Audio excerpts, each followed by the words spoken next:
So let's say I wanted to put this sand dune image in the background of the canvas and have it so, well, here, let's just do that right here. I'm going to say Edit, Free Transform, increase the size of this right here. Remember to hold down Shift so we don't get this happening, which nobody wants to be happening right there. And obviously I want all of the text to be showing up in front of it. Unfortunately, for some reason, this is covering up the Sandy Dunes guy, all of his name information, which isn't very helpful. So what's happening? I told you that there's only 3 windows that we need to worry about: the canvas, the tools, and the layers. So this is where layers comes in right here. Every object is treated as its own layer. So if I were to say select all, Control A, copy, Control C, and then paste, Control V, notice that another layer appears. Here, let me paste that in again. Pay attention to the layers palette.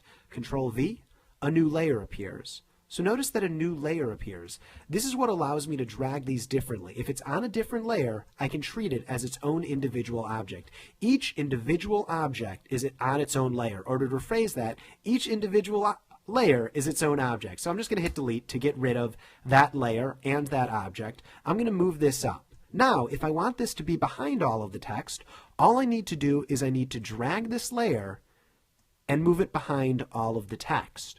Now, it's a little hard to see this text right here, so what I can also do is up here, I can decrease the opacity of this layer, which is exactly what I want to do in this case. Let's say I wanted to add another image.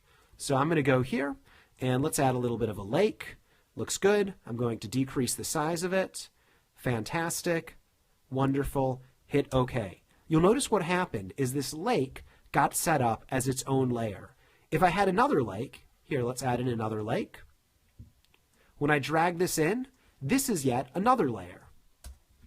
And if I wanted this lake to be behind this lake, all I need to do is drag it down here. Starting to get it? If I click up here, it jumps to this layer. If I wanted to delete this, I would hit delete. If I wanted this to be behind this text right here, in fact, let's change the color of that. And let me just select all of it, go to color, make it red just so it's easier to see, press OK. Here's a quote about sand dunes. If I wanted to make this go behind the image, let's say I put it up here. I'm going to use my arrow keys to nudge it a little bit. If I were to move it down here, it would go behind the image. So the layer stacking order determines the order that you see them in the stack. The furthest at the bottom means it's the furthest at the bottom. Like the lower it is, the further it is behind. It's as if one is on top of the other on top of the other.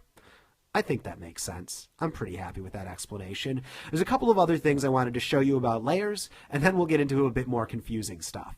There's a little eye icon right here. You can click it on and off in order to see it and not see it. So if I just click this on and off, it just, turns it on and off. If you want to completely get rid of a layer, all you need to do is drag it to the trash can down here. So you'll notice there's a few icons down here.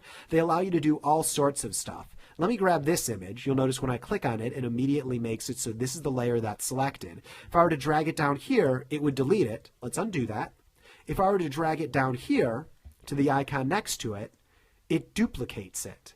So you'll notice that now in the layer palette, we have 2 versions of this layer. Now, you're probably noticing that you only see one version of the layer. The reason for that is one object is directly on top of the other one. So if I move it, now we're able to see both of them. Starting to get it? Excellent. I could shift select it, so multiple layers are selected. So now we have multiple layers selected. I'm going to drag them both at the same time. And now we have 4 layers, which we don't see. But if I drag this up here, now we can see 4. If I wanted to select multiple ones, I could just shift select them like this, duplicate it, and now we have 8 layers. Understand? So let's say I wanted to organize these a little bit. I'll show you that in the next video.